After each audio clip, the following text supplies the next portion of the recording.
Então, pessoal, bom dia. Bom dia, feliz aqui de começar mais uma turma com vocês.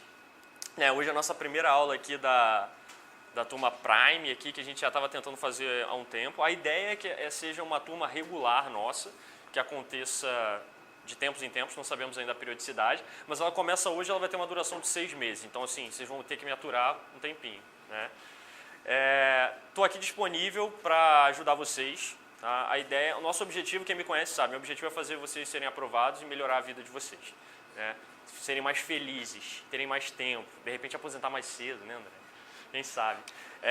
Então, estou totalmente disponível para isso. Fiquem à vontade de precisar me mandar e-mail, entrar em contato comigo, me mandar WhatsApp, me mandar Telegram, o que vocês quiserem, tá? Eu sempre tento ajudar nas minhas horas, né, que dá para dar um tempinho. Peço que quando for algum tipo de questão, me manda por e-mail, que aí eu vou ter um tempo para te avaliar e te responder com calma, senão talvez no WhatsApp eu não consiga te responder com facilidade, né? A gente vai começar essa turma de hoje. A ideia do Prime, tá? Falando muito rapidamente aqui, a gente deu um atrasinho inicial hoje, mas a gente compensa, tá? Não tem problema, o dia todo, essa sala aqui o dia inteiro é nosso. A gente até quis investir numa sala melhor, a procurar uma sala com uma infraestrutura melhor do que a gente tinha antes, porque a gente achou que tinha alguns problemas na sala anterior. Eu acho que vamos pegar depois o feedback de vocês em relação a essa, o que a gente, se está legal e tal. A ideia é continuar aqui. O que mais? Hoje à tarde a gente tem aula com o professor Tomé de português, tá? A ideia do Prime é não repetir assuntos, beleza? Então, assim, a aula que a gente vai ter hoje de programação de manhã, a ideia é vocês não tenham aula de programação à tarde, porque eu acho que fica muito cansativo 6 horas de um assunto só. E na prova não cai 6 questões de um assunto só, cai variado, né? Então a ideia é que você também misture um pouco os assuntos na sua cabeça. A gente acha que isso é importante para na hora de você fazer a prova você ter esses assuntos um pouco misturados também, tá? Exceções para essa regra. Problemas. Ah, professor não pode, tá? O outro professor cumpre 6 horas, pode acontecer. Você sabe que gerenciar a vida de 20 professores é um negócio complicado, né? E outras, pessoas que vêm de fora. Professor que vem de fora, o professor Vilar, ele vai ter que dar aula o dia inteiro. Não faz sentido ele vir dar aula só de manhã e de tarde ele ir para a praia. Eu não vou deixar o Vilar fazer isso, né? Outra novidade, falando em professor que vem de fora, a gente vai ter o professor Gabriel Pacheco aqui, que é especialista em contratos e licitações de TI. Ele é professor do Provas de TI, professor do Walter lá do Provas de TI, vocês devem conhecer, devem ter escutado falar, e vocês vão ter aula com ele, tá? Do Prime, não é a parte, não é aulão separado, dia 11 de novembro, se eu não me engano, tá bom? Antes da prova do TRE, porque eu sei que muitos aqui vão fazer a prova do TRE, e a gente achava que esse era um assunto que volta e meia cai em provas relacionadas à tecnologia, e a gente não tinha um especialista aqui no Rio. A gente falou com alguns professores aqui que não eram professores de concurso, que sabiam dessa parte de licitação. Os caras olhavam para as provas assim e não passaram segurança para a gente que eles iam fazer um bom trabalho. Então a gente já teve uma experiência anterior que a gente achou melhor investir num cara que sabe do assunto e sabe de concurso. Por isso que a gente está trazendo o Pacheco aqui. O Pacheco é coach de concurso também, ele vive, a vida dele é isso aí. Então ele vai poder dar várias dicas legais para vocês também. Eu acho que vai ser bem bacana a vinda dele dia 11. Legal? Que mais? Tá. A gente tem uma turma de simulados que vai começar agora, dia 21, quinta-feira, dia 21, né?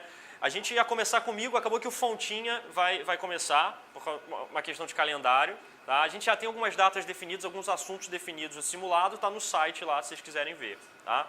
A ideia é que essa turma aqui, pessoal, eu tentei colocar, por exemplo, a gente começar a falar de um assunto aqui de programação estruturada, eu falei para os professores que eu quero um material de muita qualidade. Tá? Eu tentei fazer isso aqui do meu lado e estou enchendo o saco deles para fazer isso deles também. A gente fez um checklist de material, então coisas do tipo tamanho de fonte para ficar legal no online, informações sobre questões, informações sobre questões do tipo qual a banca, qual o cargo, qual o ano das questões. A gente colocou tudo isso no checklist para os professores, passou para ele. Então, se não tiver de algum, me avisa. Tá? Eu não consigo revisar material de professores. Tem uma pessoa que trabalha com a gente, que é a Sabrina, que ela vai fazer isso agora. Então, assim, tudo que for passado para ela, ela vai revisar. Se ela deixar passar, vocês avisam a gente. Tá? A gente sabe que foi um outro feedback que deram para a gente no outro curso. Então, a gente quer manter um material padrão de qualidade. Tá bom? Nem todo mundo vai conseguir botar um template, né? Aquilo, não deu, não sei o que, tudo bem. Mas a gente quer pelo menos algumas coisas mínimas na questão. Tá? Professor que não explica o porquê que a questão está errada. Outro feedback também já deram, reclama comigo, que já conversamos com todos os professores, já passamos para eles. Ó, a resposta certa é letra A. Legal, pessoal? Valeu, vamos para a próxima. Não. Por que a B está errada, a C, a D e a E? Tá? Isso aí vai cair em outro concurso e vocês têm que saber disso. Então, assim, a ideia é que a gente aqui no Prime consiga manter um padrão de aulas independente de quem vier ficar aqui na frente. Tá? A gente está trabalhando bastante para que essa turma tenha esse padrão. Beleza? Conto com vocês aí para serem os defensores do padrão também. Legal? Então vamos começar a falar de concurso, né? A gente está aqui para bater papo. Olha só, primeira coisa, eu fico com a parte de programação e de análise e projeto, né, em geral. E a primeira coisa que eu pensei foi, por onde começar, né? Por onde que eu começo e tal. E aí a primeira coisa que me ocorreu foi que muita gente já tinha comentado comigo que estava em dúvida se fazia o Prime ou não, porque, Felipe, minha área não é programação, então assim, não estou muito acostumado a programar, desenvolver, então tem uma certa dificuldade. Às vezes o cara voa em rede, voa em gestão, voa em redes, segurança, mas programação é um calcanhar de Aquiles. Então eu resolvi fazer uma aula, não vou dizer que é uma aula fácil, tá? Mas é uma aula base. Vou chamar assim, é uma aula base de programação. Tá? Independente de linguagem de programação, independente de estrutura de orientação a objeto e tal, essa é uma aula importante porque é uma aula que fala de conceitos. Tá? E é uma aula que eu não costumava dar. Então eu achei legal colocar no Prime essa aula como uma aula inicial. Primeiro porque isso vem sendo cobrado em concurso volta e meia, vou mostrar aqui para vocês. E segundo porque é um negócio que vai ser a base para você depois conseguir evoluir dentro de assuntos relacionados à programação. Então eu estou chamando essa aula de programação estruturada e a gente vai ver alguns assuntos relacionados à programação estruturada. Beleza? Então assim, só para quem não me conhece, acho que vocês já me conhecem aí, eu sou formado em bacharel em Ciência da Computação pelo FRJ. Tá? Eu trabalho hoje no SERP, no Serviço Federal de Processamento de Dados, tá? Desde 2010. Eu fiz alguns outros concursos, fui aprovado em alguns outros concursos, mas eu gosto muito de trabalhar no SERPRO. Outra coisa que alguns alunos me perguntaram foi assim, Felipe, mas pô, o SERPRO inicialmente não é aquele concurso que paga tão bem, não sei o quê. Alguns alunos já vieram falar para mim concurso trampolim. Eu não considero isso. Tá? Na verdade, eu considerava, até eu entrar lá. Eu comecei a trabalhar com a maior empresa de desenvolvimento da América Latina. Né? Então eu gosto muito do que eu faço lá, eu trabalho na gestão nacional do Portal Único do Comércio Exterior, então a gente muda a maneira como o Brasil faz importação e exportação hoje. Isso, para mim, é muito gratificante, a maneira como a gente pode ajudar o governo federal a fazer isso. Então, assim, primeiro, não deixe de fazer concurso porque você acha que, inicialmente, pode ser que o salário não seja tão legal e tal. Depois, você pode ter um crescimento bacana lá dentro, tanto pessoal quanto profissional. Beleza? Então, já a primeira dica que eu dou para vocês aqui de cara. Tá? A área FIM é um negócio muito legal de trabalhar, realmente, para quem gosta de tecnologia. Né? Então, assim, já trabalhei com projeto de mobilidade lá dentro, Android, iOS, desenvolvimento híbrido, tá? Coisas legais também. E aí sou professor desde 2013 na área de tecnologia, aí na parte de tecnologias para web, para concursos, programação, análise do projeto, padrões de projeto, etc, etc. Acho que vocês já me conhecem mais ou menos aí, né? Beleza. Então, o que a gente vai falar hoje? Programação estruturada. É um assunto meio, né? Felipe, isso aí é muito anos 60, não cai mais em concurso. Olha só isso aqui. Se você for olhar os editais de 2017, não são editais antigos, são editais agora que estão com inscrição em aberto ainda, inclusive, se eu não me engano. Né? Tem aqui a Câmara Legislativa do Distrito Federal, eu não me lembro o salário, alguém lembra aí do salário? 15 mil, 16 mil, né? Alguma coisa do tipo aí. Né? Tá lá, fundamentos de computação, resolução, técnicas de resolução de problema, abstração, fundamentos de programação, noção básica de linguagem de programação, ferramenta técnica de depuração, estruturas de dados, representação, algoritmos. Tudo muito genérico, né? Mas assim, pode cair qualquer coisa aqui dentro, relacionada à base de programação. Você pega a parte do TRRJ, mais genérico ainda, né? Lógica de programação. Programação estruturada e orientada a objeto. O universo inteiro de programação pode cair aqui dentro. Né? Felipe, vai cair Java? Pode ser que eles coloquem Java como uma linguagem orientada a objeto para apresentar um conceito para vocês. Mas acho difícil ele perguntar, por exemplo, como você faz para acessar um índice de uma string em Java. Eu acho que é uma coisas muito específicas. Como você faz para abrir um arquivo em Java? Não faz sentido. Estaria mais explícito no edital. Né? Aqui vamos cair coisas relacionadas à orientação a objeto, né? Herança, classes, abstrações, etc, etc. Lá no TJ, lá no Mato Grosso do Sul, do outro lado do Brasil, a gente tem construção de algoritmos e estruturas de dados, tudo muito genérico também. Né? Então, assim, cai. Mas o que cai? Eu fiz uma separação aqui do que eu acho que costuma cair. Tá? Que costuma ser mais cobrado dentro dessa área de programação estruturada aqui. a gente tem tipos de dados e estruturas de dados, principalmente, né? Vinculações, a verificação de tipos. Isso aqui é um negócio que cai e derruba muita gente, tipificação forte, fraca, estática e dinâmica, né? Essa parte de estruturas de controle, eu já estou cansado até de falar sobre isso. Não lembro. Petróleo não. Estruturas de controle, decisão e repetição, pessoal. Isso aqui é um negócio que eu estou cansado de falar, porque cai toda hora, e cai base, e cai em concurso para técnico, cai para analista, não interessa com o concurso que você for fazer. Isso aqui vai cair, tá? Modularização, coesão e acoplamento. Também, quem está aí há um tempo fazendo concurso já sabe que isso aqui é regra, né? Subrrotinas, procedimentos, função, diferença entre procedimento e função, passagem de parâmetro, referência, valor, escopo de variáveis e complexidade ciclomática. Isso aqui é um assunto que derruba muita gente, tá? Complexidade ciclomática. Parece que é um assunto complicado e tal, às vezes cai na prova, você toma um susto. Geralmente, você sabendo um conceito, que é a fórmula lá do McCabe, você resolve quase qualquer questão relacionada a isso, beleza? A gente vai ver hoje aqui por volta de 60 questões. Tá? Quem me conhece sabe que eu sou acelerado, eu ando rápido. Se eu estiver andando rápido demais, não fique com vergonha. Me fala, Felipe, está muito rápido, dá uma segurada aí e me repete isso, tá bom? Eu repito sem problema nenhum. Beleza? São várias questões aqui e eu, como já disse para vocês, mas eu tenho que repetir por causa do online, a gente colocou disponível para os alunos 20 questões de um simulado de provas anteriores, de questões de provas anteriores. Então você pode entrar no Dropbox, lá no linkzinho que a gente tem. Inclusive agora a gente fez uma alteração no nosso site, todo o material vai poder ser acessado dentro da própria área de vídeos, tá? Que estava separado, estava meio desorganizado, né? A gente consegue agora, dentro da própria área de vídeo lá, vai aparecer um lugarzinho para você fazer download do material da aula, beleza? Legal. Então, a gente pode começar a falar, né, de programação. Então, a primeira coisa que você tem que saber de programação é quais os tipos de linguagens que existem. Linguagem de programação é uma maneira de você se comunicar com o computador, mas tem várias maneiras diferentes de você falar com ele. Vamos dizer aí que são línguas diferentes, francês, inglês, alemão, etc, etc. Cada um com suas peculiaridades, né? Então, assim, basicamente a gente chama isso de paradigma de programação. É um assunto que volta e meia, é uma palavra que volta e meia cai em prova e cai em edital também. Paradigma de programação estruturada, paradigma de programação OO.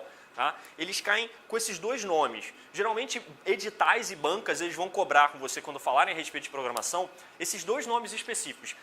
Paradigma de programação estruturada versus paradigma de programação OO. Mas não existem só esses dois paradigmas de programação. As bancas simplificam isso, costumam simplificar isso. Depende, você vai ter que analisar bem a questão para ver se ela está cobrando uma coisa muito específica de paradigma de programação, aí pode ser que ele entre nesse nível aqui, ou se ela está tentando simplesmente falar a respeito de diferença de estruturado para OO, que são os dois principais paradigmas, beleza?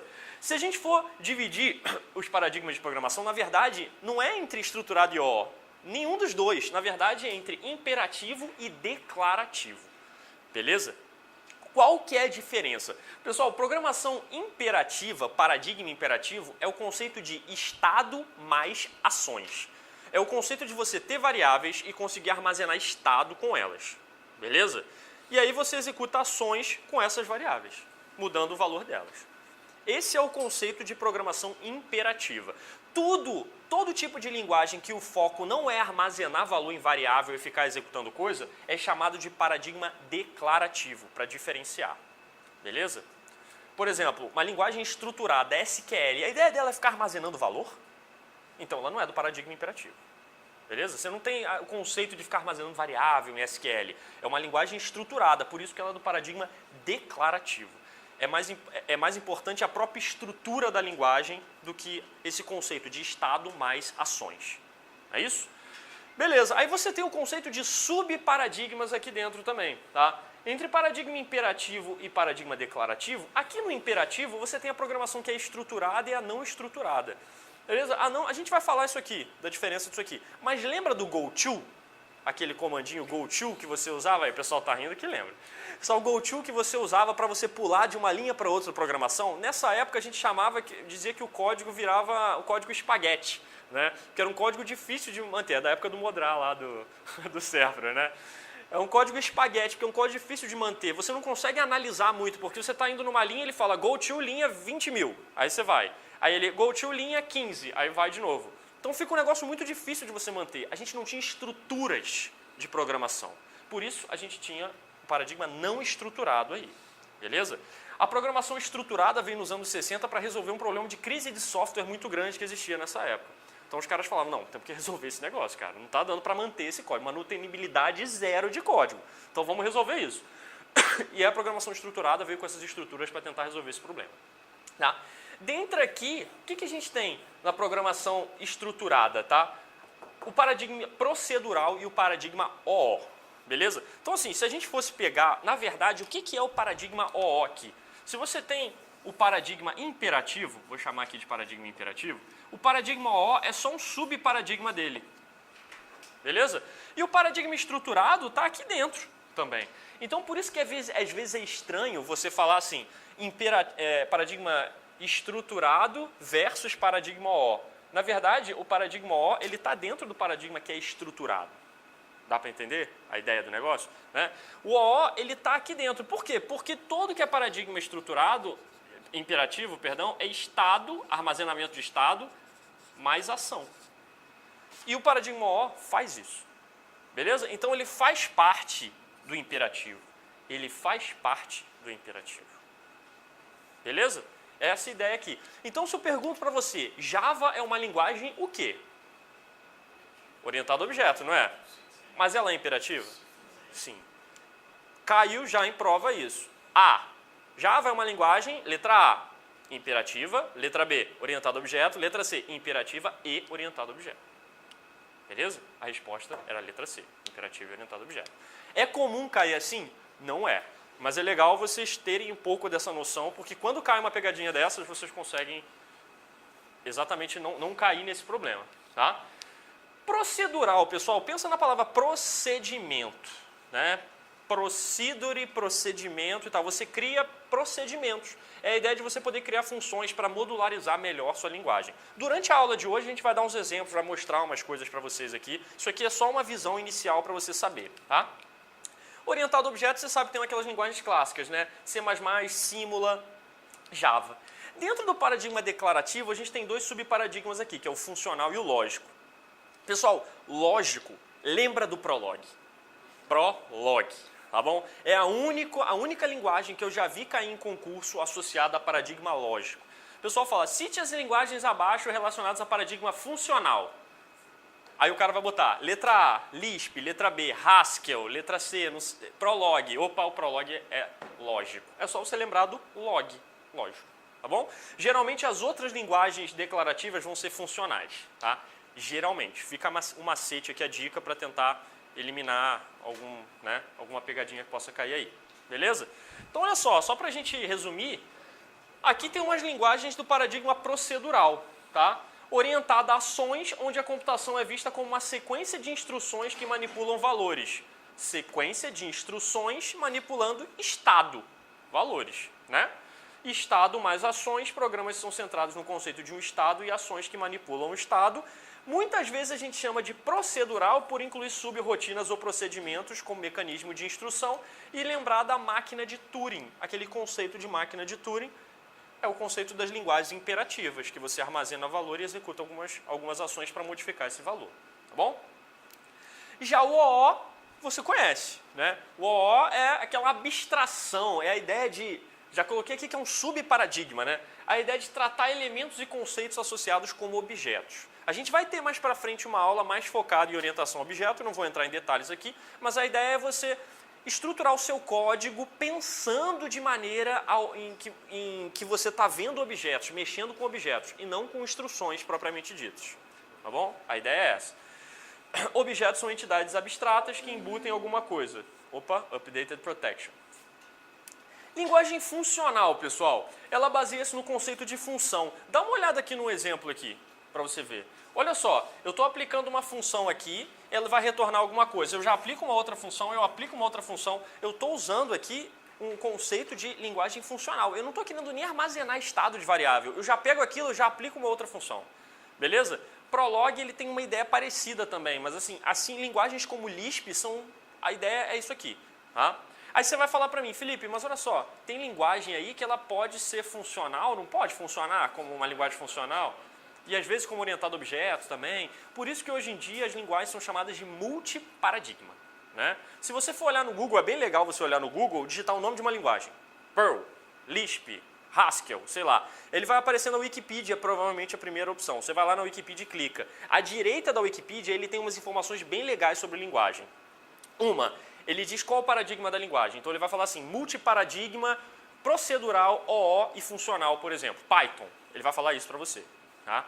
Por quê? Porque é uma linguagem que se enquadra dentro desses vários paradigmas aqui. Beleza? Outra, ele vai falar se a tipagem da linguagem é forte ou fraca, que a gente vai ver depois. Ele fala de vinculação. A Wikipedia ele dá um resumo legal sobre várias linguagens, se você tiver dúvida a respeito de saber. Tá? Então, olha só, a funcional ele evita estados ou dados mutáveis. Ele vai evitar isso. A ideia não é armazenar estado. Pode até ser que seja necessário, mas a ideia é aplicar funções para fazer alguma coisa. Tá? Programar em uma linguagem funcional consiste em pensar qual função deve ser aplicada para transformar a entrada numa saída. Beleza?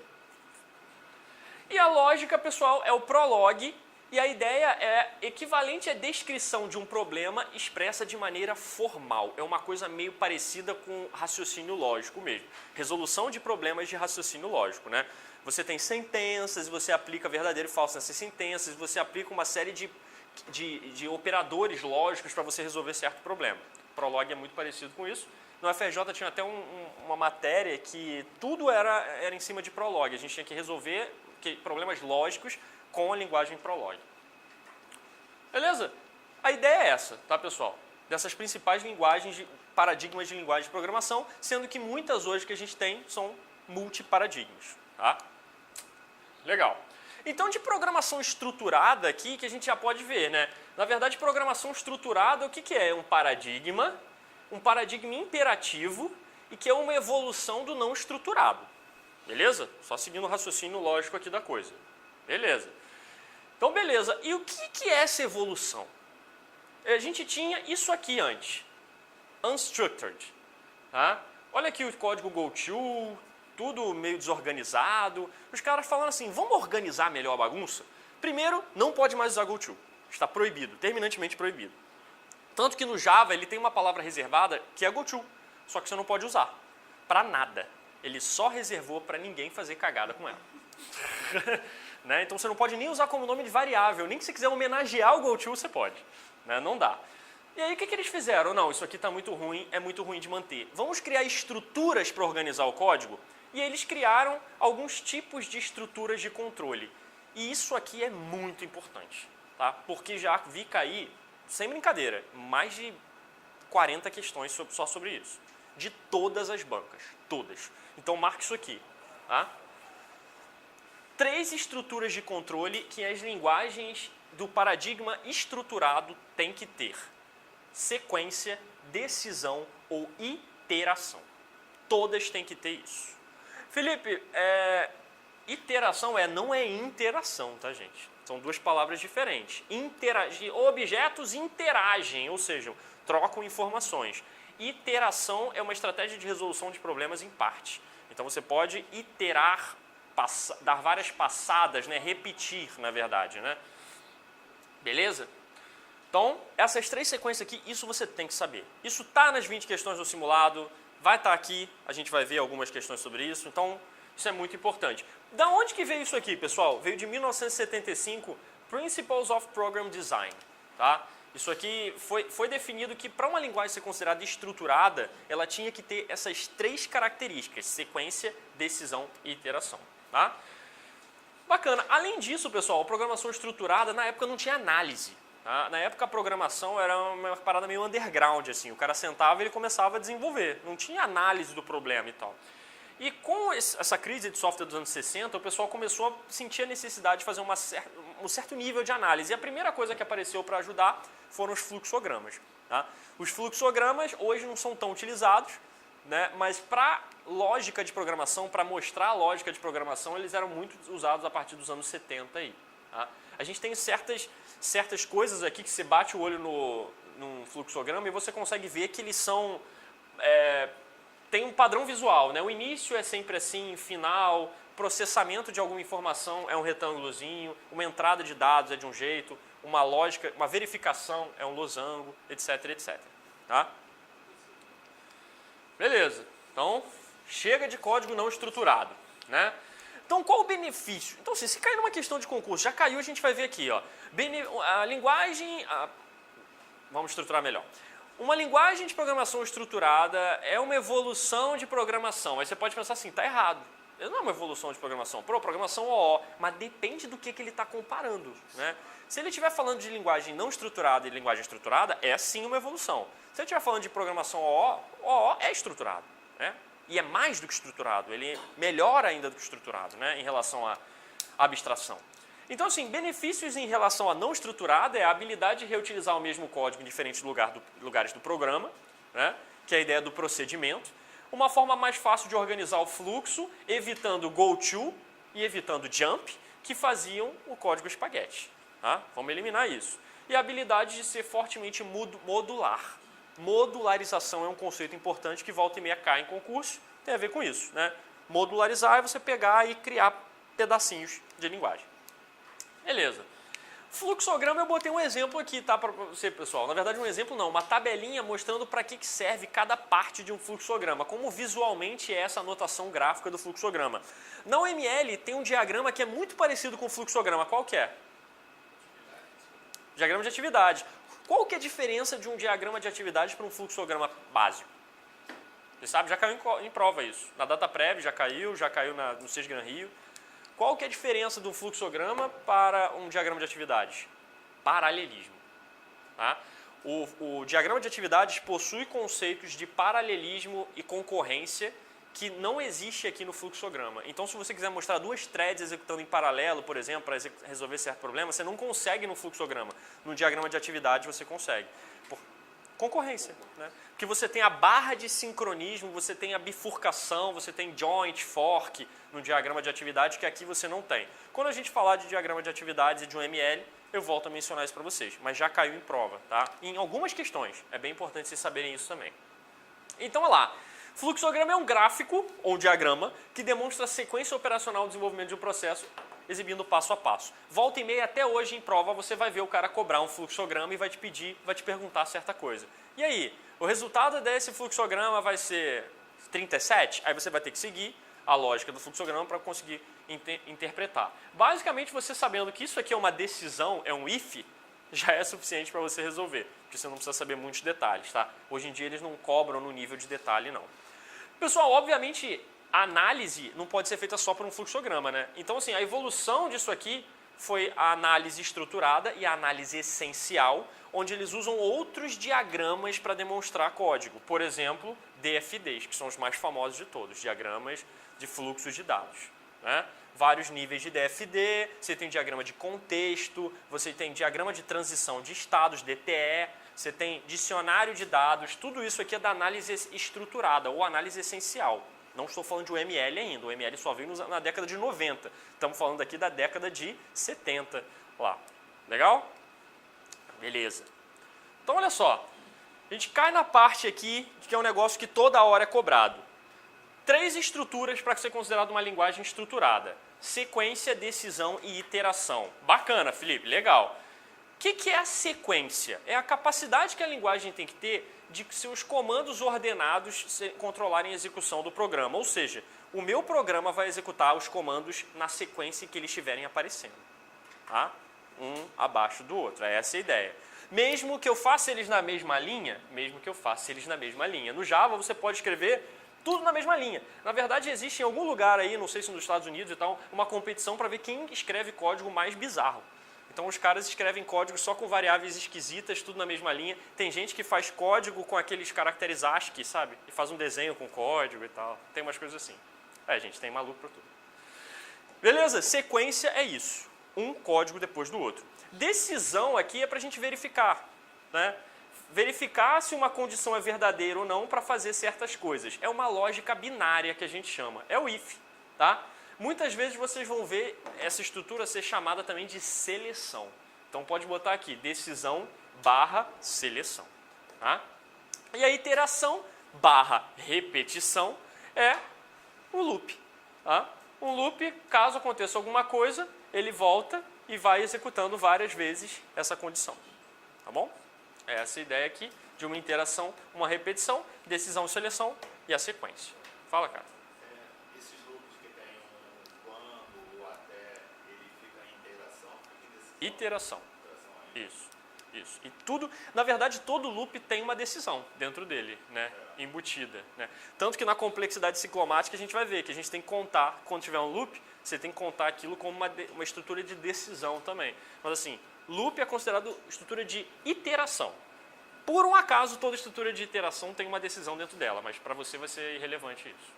Principalmente para a prova, vai ser irrelevante isso. A gente vai falar aqui das estruturas possíveis. Né? Fala. Pode, a gente vai falar. Tem dois tipos de estrutura de seleção. A estrutura de seleção simples, que é o if, e a estrutura de seleção múltipla, que é o switch case, que você pode testar várias condições. Né? A gente vai chegar lá e vai falar deles. Tá? Vamos fazer questão? Né? Questão recente de 2017. Pode ver que a questão já começa falando assim, segundo Sebesta. Sebesta é o autor mais famoso relacionado a conceitos genéricos de linguagem de programação. Ele tem um livro, muito criativo o nome, chamado Linguagem de Programação, né, que ele fala a respeito, um livro desse tamanho, e ele fala a respeito de quase todas as linguagens. Tá? É muito usado em faculdade, possivelmente vocês usaram esse livro, né, em faculdade aí. Legal, aí tem uma versão nova do livro, que é de 2011, que ele fala assim, as linguagens de programação são normalmente divididas em 4 categorias. Assinale a alternativa que apresenta corretamente. Letra A, pessoal, qual o erro? Marcação. Existe linguagem de marcação? Até existe, né? Qual que é a linguagem? HTML, mas não é um paradigma, não é uma classificação de linguagem, né? É como a gente chama popularmente, uma linguagem de marcação de dados. Tá? Segundo erro aqui, qual que é? Visuais, né? Você sabe que não rola. C, pode ser? Imperativa, funcional, lógica e OO. D, qual o erro? Marcação de novo. E letra E, qual o erro? Visual. Então a gente tem a nossa letra C como resposta correta aqui. Hã? Linguagem visual não é um paradigma. O paradigma é aquilo que eu mostrei para você naquele slide lá. Linguagem visual a gente pode considerar, por exemplo, a UML uma linguagem de modelagem. Então eu posso dizer que a UML é uma linguagem visual. Mas não é um paradigma, não é segundo Sebesta, não é uma coisa formal. Quando a gente for classificar paradigma de linguagem, você vai ter estruturada, OO, lógica e funcional. Aqui ele não chamou de estruturada, ele chamou de imperativa. Tudo bem, não tem problema. Não, mas é o que eu estou te falando. O UML é Universal Modeling Language, linguagem de modelagem unificada. Universal não, Unified, né? Então, assim, linguagem de modelagem, qualquer linguagem de modelagem é uma linguagem visual. Beleza? Existe, mas não é um paradigma de linguagem. É uma classificação qualquer que você pode dar, do mesmo jeito que linguagem de marcação. Você também pode chamar. O XML é uma linguagem de marcação também. Só que não é um paradigma. Paradigmas são aquelas 4. Beleza, vamos ver aqui CESP 2010. A respeito de características de paradigmas e de linguagens, assinale a opção correta. Letra A.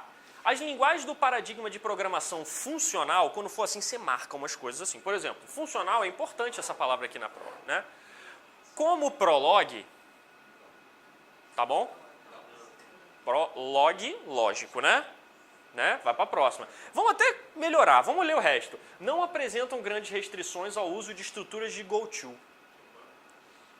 Tá ruim isso, né? Só se fosse não estruturada, né? Agora, todas as outras... GoTo não, né? Beleza. No paradigma lógico, marca lógico, que é suportado por linguagens de programação não imperativas, beleza até aqui? Lógico, não imperativas são as linguagens... Qual o nome? Imperativas e declarativas. Declarativas, beleza. Como Lisp, beleza até aqui? Opa, Prolog, lógico, Prolog. O resto geralmente é funcional, não é isso? Os programas gerados são embasados em funções matemáticas. Estava beleza até aqui, né? Se ele coloca na verdade não, se ele coloca funcional aqui, resolve o nosso problema, né? Então, os dois errinhos aqui da nossa questão. Legal? Beleza? C, vamos ver se tem erro. O paradigma de programação OO reúne linguagens como C++, que são declarativas. OO é imperativa, não é isso? Então vai para a próxima. Peraí, vamos ver o resto, né? O foco está na especificação dos resultados desejados ao invés de procedimentos para produzi-los. Ora, pessoal, isso aqui está muito ligado à linguagem funcional, tá? Mais a ideia de resultado do que você ter procedimentos, etc., para resolver aquilo lá. As linguagens imperativas como Pascal, tudo bem? Pascal, você programou em Pascal na faculdade, não programou? Alguém programou aí? Né? Todo mundo, eu também. São voltadas para a especificação da solução do problema, por meio de detalhamento do algoritmo e da especificação da ordem das instruções. Tá certo? Ou melhor, você vê um problema? Não, né? Então vamos ver se a gente vê um problema, né? As linguagens procedimentais que dominaram o mercado antes da programação estruturada, tal como o COBOL, caracterizam-se por utilizar amplamente tipos abstratos de dados. COBOL usa abstração, tipo abstrato de dado? Não, a linguagem OO que faria isso, né? Então a gente tem alguns erros aqui, né? E a gente tem a D como a melhor resposta porque a gente não vê nenhum erro, né? Linguagem imperativa, Pascal, voltada para a especificação da solução do problema. Isso é uma linguagem estruturada, beleza? Isso costuma ser muito cobrado em prova. Especifica a solução do problema por meio de detalhamento do algoritmo. Isso é importante você lembrar, tá bom? Beleza. Só vou derrubar esse negócio. Vamos ver mais duas. Dá para ler? Tá legal esse tamanho de fonte? Ah, não sei se o pessoal do online vai concordar com isso. Vamos ver. Mediante a utilização da técnica de programação estruturada, é possível obter programas mais legíveis e, consequentemente, menos suscetíveis a erros. E também definir e melhorar o grau de coesão entre funções de um programa. Vou utilizar a programação estruturada para obter programas que eu consigo entender melhor e aí vou ter menos erros. Também vou definir melhor a coesão. Qual a palavra que substitui coesão? Responsabilidade, né? A gente vai ver isso aqui daqui a pouco. Responsabilidade bem definida de alguma coisa. Entre funções de um programa. Cada função tem uma responsabilidade bem definida. Tá bom? Tá bom, né? Agora, se o cara compara isso aqui com programação OO, ele vai falar que tá ruim. Mas em nenhum momento ele comparou com OO. Ele falou, estruturado, melhor, né? Perito criminal. Em linguagem de programação existe uma estrutura que é empregada em situações em que é preciso tomar uma decisão. Já marca isso aqui e já olha aqui embaixo. Quais opções eu tinha de resposta? Podia marcar a letra A? Não é estrutura, né? Podia marcar a letra B? Não é estrutura. C, opa, é uma estrutura, mas não é para tomar uma decisão. D, é estrutura, é para tomar uma decisão. E letra E é uma estrutura, mas não é a tomada de decisão, não é o principal objetivo dela. Ela tem uma tomada de decisão lá dentro, mas o objetivo dela é executar N vezes alguma coisa, repetir um código várias vezes, né?